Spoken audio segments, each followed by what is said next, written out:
Hello, parents and caregivers. Okay, here we go. Another short conversation. This one's going to be a little harder, but we're still going to keep it short. This one's called Simple Behavior Plans. All right, go ahead and bring this up for you. So, it'd be nice if our kids did exactly what we told them to do and they sat in front of their computer and they did exactly what their teachers asked them to do. And your only job was to just tell them, great job, I'm proud of you. But the reality is that many of our kids will continue to have the same kind of behavioral struggles that they have during their regular time at home. And some kids may experience some new behavioral challenges that you hadn't previously seen. And if that's you, you might be starting to recognize, if you haven't already this spring, that teachers do have superpowers. It's pretty amazing that a teacher can take a group of kids, 25 kids in one room, and manage all their different quirky behaviors, and somehow everybody learns throughout the day. It's just amazing to me. So let's talk about some of the reasons why you might be seeing some behaviors at home. All right. Well, first of all, this is all new. So anytime you're trying something new, there might be some pushback, whether it's a vegetable that they've never seen on their plate or rarely seen, even doing something fun, like going off and diving board. There's a natural tendency to push back a little bit for personal safety, fear of trying something new and failing. So especially this week, last week, beginning of school, it's just a natural tendency to see a little pushback from our kids. That also leads to anxiety. When we don't know what to expect, that's when we see anxiety. We worry about things that haven't happened yet. The what ifs. What if I can't figure out this online learning? What if the work is too hard? What if I say or do something ridiculous on the camera and everybody can see me? Those are things that can lead to some behaviors. So our kids also have been known to manipulate here at school and at home. And you might not want to hear it, but manipulation is a great sign of intelligence. Okay, it's a social skill. They're seeing what they can get away with, all right? And so as a parent, you may be tested, right? And they will see how you respond. And if they get something that's desirable, like a little bit more screen time one day, or they get to skip brushing their teeth one night, or on Friday you didn't make them go to class, so now all of a sudden on Monday, now they also don't want to go to class. So watch out for that manipulation and testing. Realize that how you respond up front is going to dictate whether that manipulation continues or not. Developmental readiness. So, do we know if kindergartners are developmentally able to do virtual learning? I would say the answer is no. Are there challenges there? Yes. Are those challenges that we're going to work around and overcome together? Yes. But it is new. We are learning and we are adjusting, both here at school and you guys at home.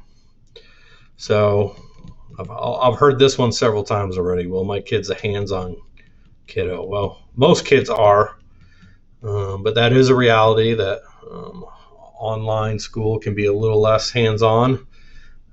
So that is an extra challenge.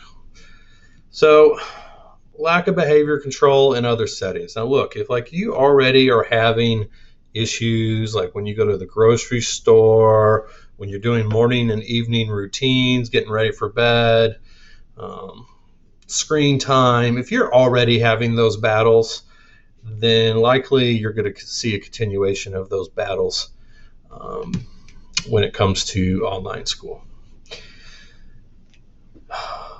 Developmentally normal is the next thing I put on here. And what I mean by that is simply this. It is normal for kids to be better behaved at school than they are at home. Most of us are better behaved at work than we are at home. We use more of our brain power to focus our attention, to be socially appropriate, follow social norms, be our best selves. And we tend to let our guard down naturally when we're at home, when we're around people we love and we care about. Does that present an extra challenge for virtual learning? Absolutely. This is one of the reasons why not all kids are great homeschool candidates in the first place. Sometimes homeschool is not a choice of should we do it or should we not do it for all of our kids. It's like, which one of our kids can do this and which one of them can't.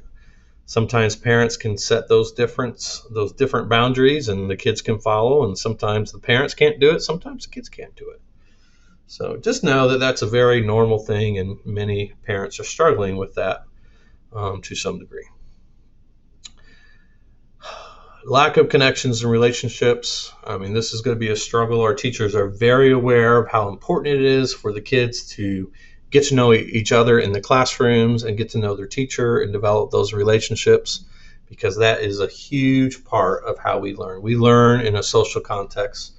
That's why school is school. That's why we do school this way, because this is how people learn.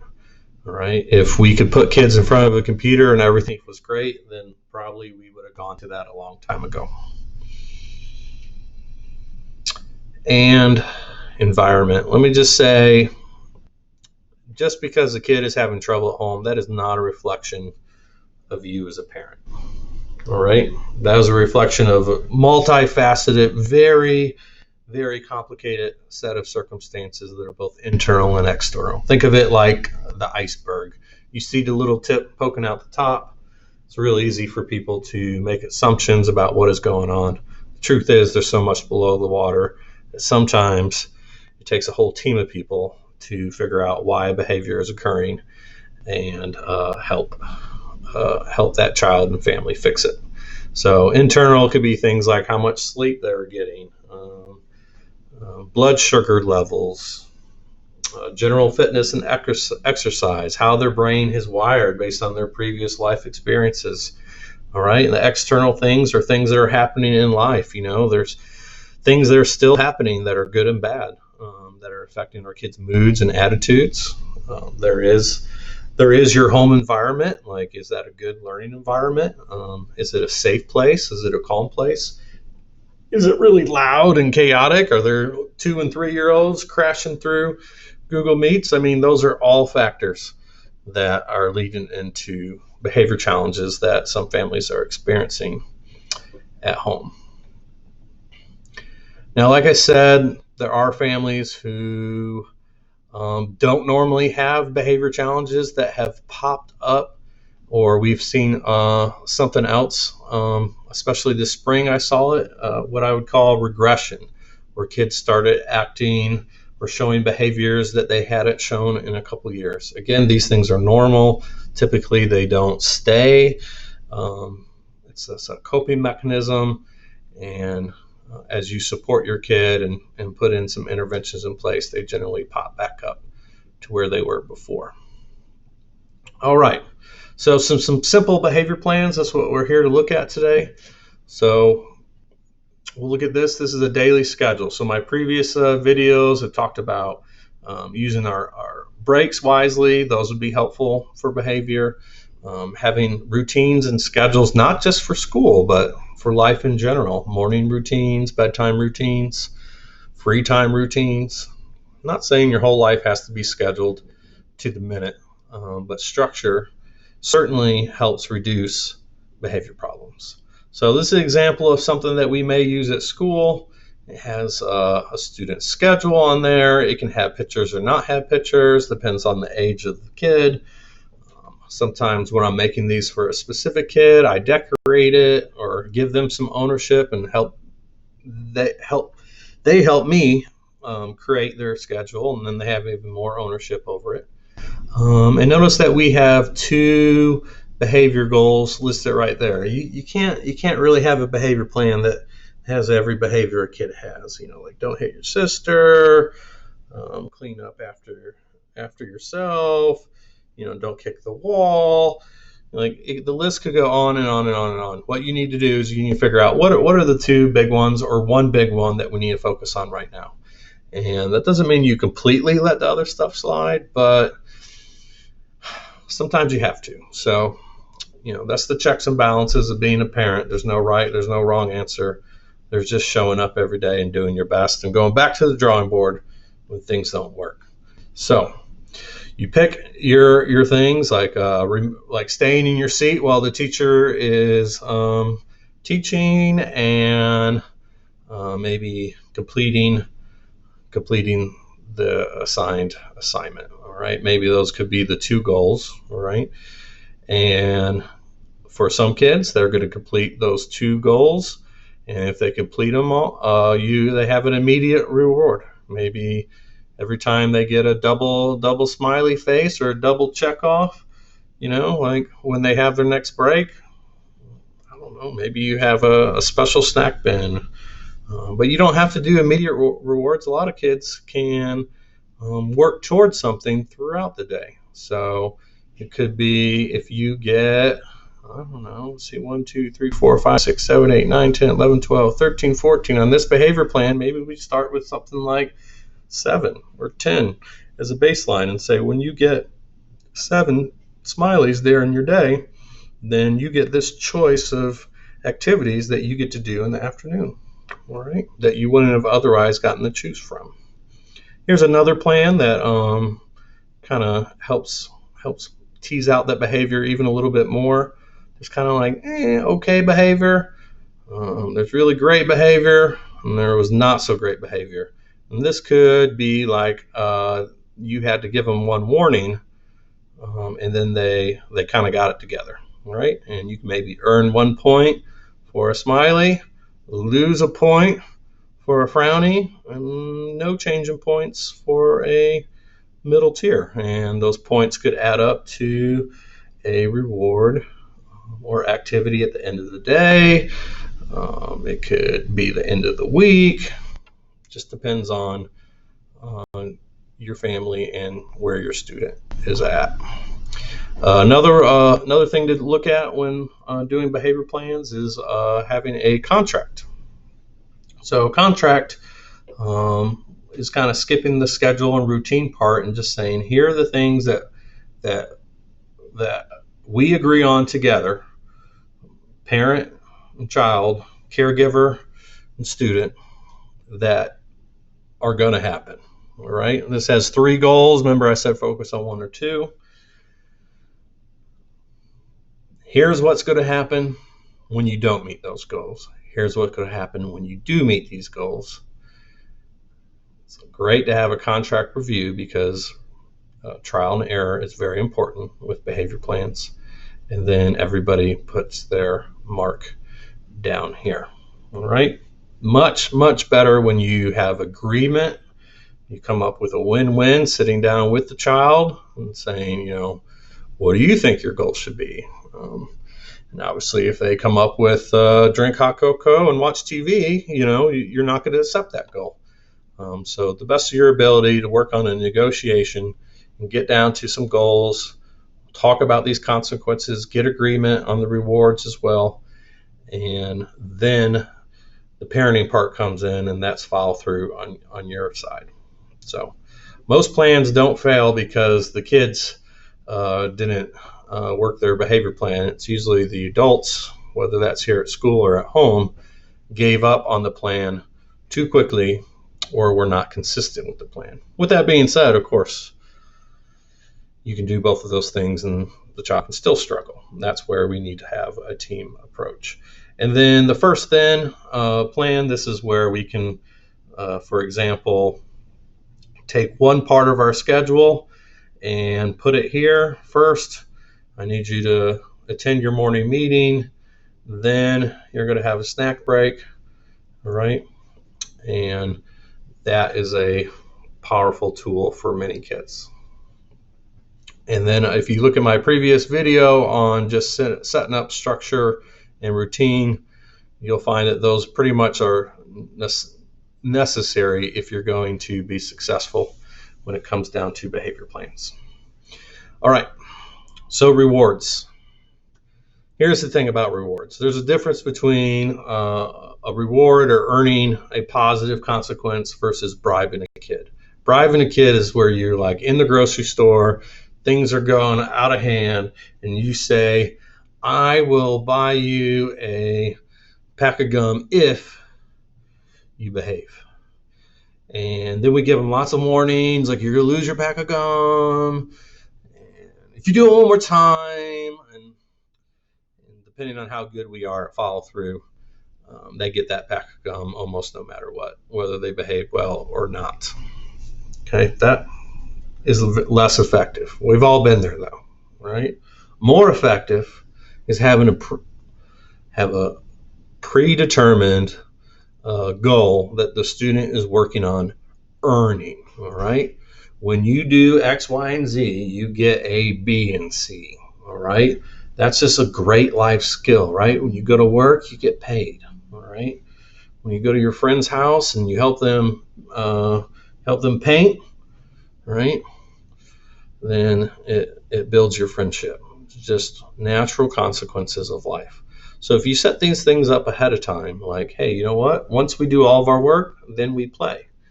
All right. So instead of having 30 minutes of screen time today, you got everything done. So you earned an extra 30 minutes of screen time. So now you have a total of an hour.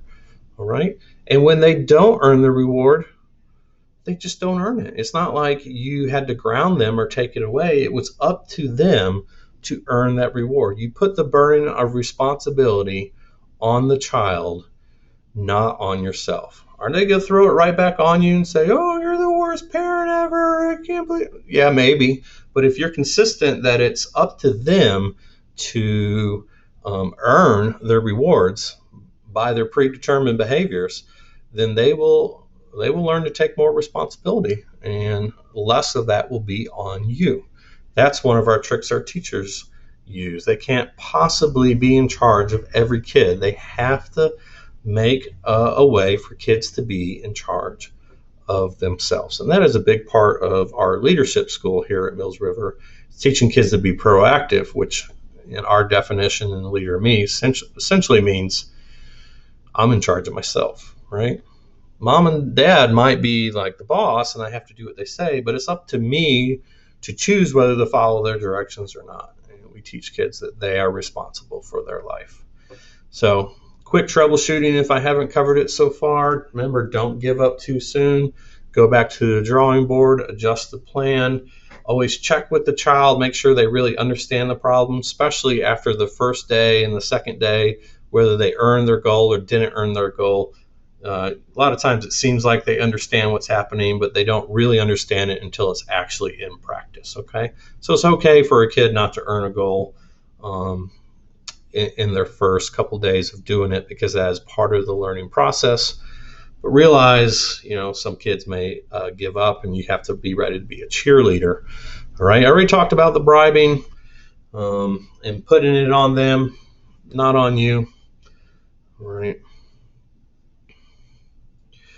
Talked about including your kid when making the plan, even drawing pictures or things that are important to them, like Pokemon and things like that, can make the plan more exciting and more developmentally appropriate. Always know that you're going to go back to the drawing board after the first couple days or first week, and may have to adjust goals or rewards or things like that. And then most importantly, ask for help. All right. If you've given it a good shot at home and things just aren't working out, then it is not your job as a parent to be a psychologist, be a therapist. It's your job to be a parent. And these things can be complicated. So give us a call here at the school. We'd be happy to help you. And that's what we're here for. All right. I hope this quick video was helpful for you. I hope that you're able to solve some of these behavior challenges at home, and I hope this gets the conversation started.